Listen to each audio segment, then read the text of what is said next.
Okay, I'm back. I don't know what the heck happened there. It was something came up on my screen about my phone is plugged in, and it said something about videotaping while charging can do something. So I don't know. I didn't have my glasses on, couldn't read it, and I thought, what is my phone about to melt or something?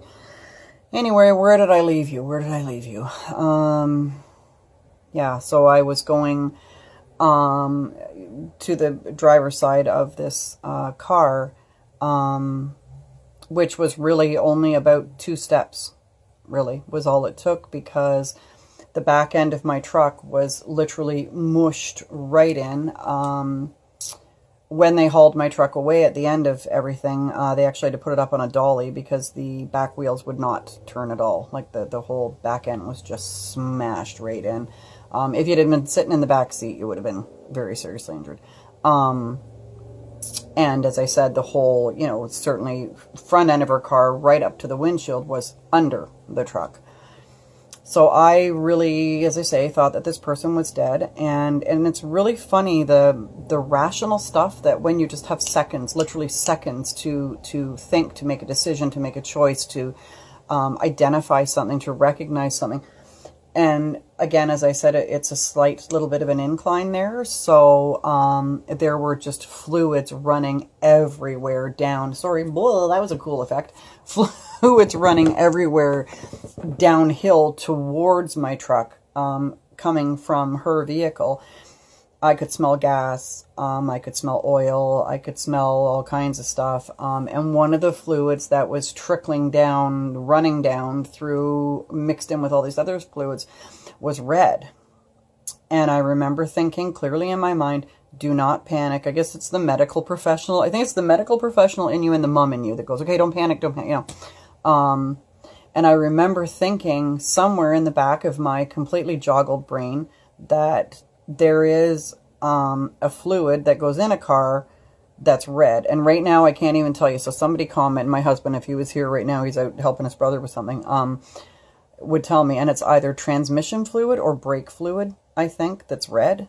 And I remember thinking to myself, okay, there's a fluid that goes into a car and it's transmission fluid or brake fluid and it's red, so don't panic, that's not blood.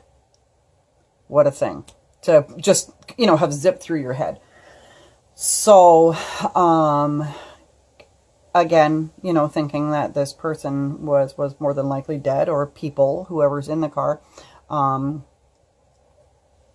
airbag had deployed, mine had not. And I guess this is where I should pause and just say that, again, with myself, and it's probably, contributed to the injuries, certainly, I would think anyway. And we won't get into my injuries in this video because that's a whole next video. But when I had that split second, when I looked up in the rearview mirror, when, oh, fuck, I braced with everything I had. Obviously, my right foot was on the brake. Both hands were on the steering wheel. And I'm very short. I'm only 5'2", so I have very short legs. My inseam's like, I don't know what, 27 inches or something. I'm a short ass. So I do drive quite close to the steering wheel, and everybody I've ever known's always saying, you shouldn't drive that close. Well, then I'm going to have to get some of those raised pedals or I'm not going to be able to reach. Anyway, in that split second, I stiffened my arms out as hard as I could. I put my left foot on the floorboard along beside the brake pedal, and I pressed the back of my head into the headrest behind me, and I locked myself as hard as I could, and I braced with every ounce of strength I've ever had in me in my life, because, again, these crazy thoughts that zip through your brain in just a mere flash was, you're being hit from behind, your airbag is not going to go off, and if you don't brace yourself, your face is going to smash off the steering wheel. You better brace. And then wham. So in that, all that went through my brain, and that, oh fuck. Amazing, eh? The stuff your brain can do. Trust me, I know, brains are wild. Found that out the hard way. So anyhow, where was I? My gosh. So her airbag had gone off because she had hit me. I'm sorry, guys. I keep trying to look at the lens. She had hit me. It was a front impact to her. So her airbag, of course, had deployed. And I remember seeing what looked like smoke filling the cab, the car, the interior, the inside. I'm word searching, guys. Sorry, you know what I mean, though. What looked like smoke filling very rapidly, filling the inside of her car. And I remember, again, like that, split second through my head, thinking, don't panic, it's not smoke, it's powder or dust from the airbag. It's not smoke, it's from the airbag, it's from the airbag. And much to my surprise, I could see hands flailing like mad, like this, you know, above, oh, that hurt, above the airbag. And this is where you're going to have to bear with me, guys. And I could hear someone inside the car, and I didn't even know at that point if it was male or female. I could just hear someone inside the car screaming something, the same phrase over and over and over again. And one would imagine, oh my God, oh my God, oh my God, holy fuck, you know, whatever. But I mean, you've just been in a major car crash. So if you're conscious, you're going to be screaming something to that effect. So I got to the window of the car, and her window was down maybe, you know, yay much. And this smoke stuff is billowing out, and she is screaming. I come to realize that, inside the car is a very young girl. Like, when I say young, it turns out later that she was 26. And of course, again, there will be no names mentioned. I mean, I've talked about my accident, you know, numerous times on Facebook, and you know, I'm certainly not violating anyone's privacy, because I'm no names will be mentioned, no place names, no people names, no identification of someone else's vehicle, like nothing like that. You know, even though she did cause the accident, she still does have, you know, the right to her privacy. So, I realize that it's a very young girl inside the car, and the phrase that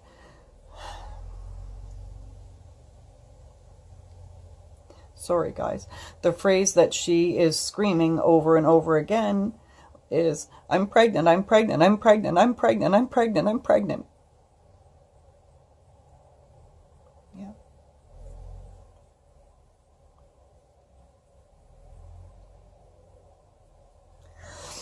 Oh, God, I'm sorry, guys. I never get through, you know, I've had to retell this story to so many doctors and so many specialists in the last 2.5 years, and almost 2.5 years, and I never can get past this part that I don't start bawling. My kids, as I said in an earlier video, are now, you know, 30, going on 27 and 24. At that time, they were 28, 25, and 22. Is that right? Yeah, that's right. Yeah, so she's not the age, like the exact age of any one of my kids, but I have kids that age, right? And really, all I saw was my own child. You know, whether it was my daughter. I mean, this girl is about the age of my middle son. That would be my middle child. That would be the closest in age that she would be to. But I have a baby that age. So, yeah. So, her door was buckled, closed. Buckled. It wasn't opening, and she was throwing herself against the door, and just in, I can't, flat out panic. I mean, there's just no other, you know, how would anyone feel, obviously. And it wouldn't open. It wouldn't open, and I was saying to her, hang on, honey, let me help you, you know, and I was trying to open the door, and I couldn't get it to open, and she was whipping herself against it, and finally the door popped wide open.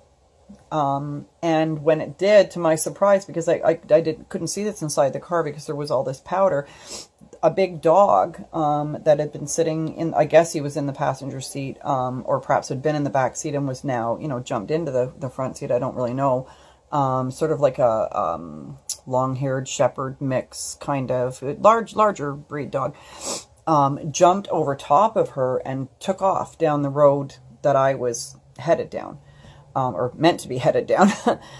And she, at this time, had already pulled her shirt up over her cute little belly, and she is, you know, she's quite a petite little girl, so, pardon me, so being, she was 37 weeks pregnant. Yeah, so she had the cutest little baby bump you ever saw in your whole life. She had already pulled her shirt up over her bump, and her tummy was black and purple and blue and red and just about every shade you can think of. And I mean, again, she's, you know, she's quite a petite little thing. She's not that tall. I think maybe, at least she seemed petite to me. I think maybe, again, like myself, drives closer to the steering wheel, because if you don't drive close to the steering wheel, you can't reach pedals. And plus I've never had an airbag go off, but from what I understand, it's quite the whack. So I guess from the airbag going off, it probably smacked her right in the tummy. Her tummy might have, you know, sort of hit the steering wheel as well through the airbag. I don't know. And just the general impact, the seat belt, you know, everything. And she had her shirt hauled up over her little belly, and her belly was all, as I said, discolored. And this is just mere moments after the accident. And she's still screaming, I'm pregnant, I'm pregnant. And I'm telling her, it's okay, sweetheart, calm down, you're okay. And she looked at me, she looked me right in the eyes, and she said, why isn't she moving? She said, why can't I feel her moving? Why isn't she moving? Why isn't she moving? And I said, come on, honey, we need to get you out of here. I wasn't sure, is the car gonna, like, catch fire? I mean, there's gasoline and oil and every manner of, you know, bodily fluids that come out of a car running everywhere. And I'm terrified that, you know, one little spark and kaboom, you know, we're gonna just go up. So, she was so panic-stricken, I managed to, you know, she basically jumped really out of the car, and started running into the street. So here's me behind her. I got her by her little hips, and I'm saying, no, honey, this way, trying to get her off the road. Of course, the cars that were coming towards me at the time of the accident had all now, of course, stopped. There was a younger gentleman on a ATV in the farmer's field that I hadn't even really noticed, actually, because I wasn't looking over there, that was riding around in that field. He had come flying over. People that had come along behind us, behind her, rather, behind us, we were going the same direction, had stopped. So now there's a number of people stopped. And she's trying to run into the road, and it wasn't, sorry guys, it wasn't that she was trying to go after her dog. I think that was the last thing that she was thinking of at that moment. She was just so panic-stricken. So I had her by the hips, and I said, no, come on, honey, this way. And I got her. I had left the driver's side door of my truck was just hanging open. So I managed to get her to my truck, and I got her up, sitting on the driver's seat with her feet hanging out the door, her legs hanging out the door. And again, she's still, you know, shirt up over the tummy, and she's beyond hysterical. She's absolutely terrified. And just keeps saying to me, why isn't she moving? Why isn't she moving? She just kept asking me. I'm dressed in scrubs, so obviously I'm some sort of medical personnel, so she's like, help me, you know. So, of course, first thing I did was called 911, obviously, and I told them that I've just been hit from behind by a vehicle, that I was at a dead stop, and the vehicle was going at least 80 kilometers an hour when it hit me. And the young lady in the vehicle who hit me is 26 years old and 37 weeks pregnant. And you guys need to get here, like, fucking now. Like yesterday. So they, I can't remember, there was a few more, you know, questions that they had asked. I don't really remember, like, because I, you know, it turns out that I did have, brain injury, that there's, you know, there's some stuff I can't really, like, it's a bit foggy, but anyway, they asked me, was I injured? And I remember clearly saying, don't worry about me, just get out here, you know, just get out here now. So anyway, they were on their way, and other people had stopped, and I guess people seeing, you know, that I had, you know, sort of control the situation, kind of, and I guess, you know, sorry, I'm trying to stretch my back, guys. And, you know, like I'm wearing scrubs and I'm, you know, like probably maybe know what I'm doing. People, there was just so much going on around. Some people left, some people, to the best of my knowledge, I don't think that anyone ever really gave a statement to the police. I don't, not that I'm aware of. But anyway, so, she was so, hysterical, obviously, that she was hyperventilating. And, I kept telling her, calm down, calm down. At this point, I had asked her name, which of course I'm not going to reveal here, or anywhere. And I kept telling her, sweetie, you have to calm down. You need to breathe. You need to breathe in through your nose, out through your mouth, in through your nose. No. She was far beyond, far beyond. And I finally had to kind of get a little, you know, stern with her. And I had to say to her, listen to me, blank, name, insert name here. Listen to me, sweetie. And by when I say name, I don't mean a bad name. I mean her actual name. We'll just call her Sweetie. So I said, listen, sweetie, if you're not breathing properly, your baby is not getting enough oxygen. Now you need to calm down for me and you need to breathe. And I said to her, take your hands like this and cup them like this and breathe.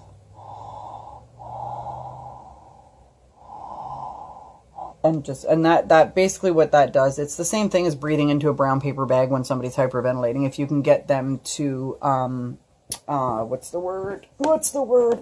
rebreathe into their, hands is kind of the same effect. So she was that helped her to start calming down.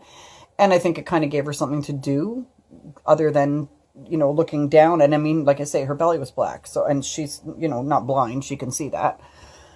Kind of gave her something to do, kind of focused her, you know, brain on that. And then, of course, I started asking her questions. Is there anyone I can call? You know, just trying to, you know, kind of take her mind off the fact that, you know, things don't look too good. So, at one point I said to her, and again, we'll call her Sweetie. She was wearing like just like black stretchy leggings, yoga pant kind of, you know, affair, and a t-shirt or whatever. And I said to her, okay, listen, sweetie, I said, I need to check and see if you're bleeding. And she said, okay, go ahead. And she kind of, you know, scooched herself forward. And I just, you know, put my hand, I said, I'm going to have to put my hand inside your pants. Is that okay? And she said, yes, that's go, do it, you know. So I just sort of put my hand, I'm sorry if this is too much detail for people, put my hand inside her pants, between her pants and her underwear, right? I mean, her underwear were still against her. And pressed the back of my hand against her vulva, her vaginal area, and pulled my hand out, and lo and behold, thank you, Jesus, there wasn't a drop of blood. Because I remember thinking, if she's managed with this impact to rupture the placenta away from the wall, she's going to bleed to death. And so is this baby right here on the side of the road. And unless this ambulance gets here, like, you know, 2 minutes ago, they're both going to die. And there's not going to be a thing I'm going to be able to do to stop it, because it's a pretty quick bleed out from what I understand if you've like just torn everything away. So thank God she wasn't bleeding.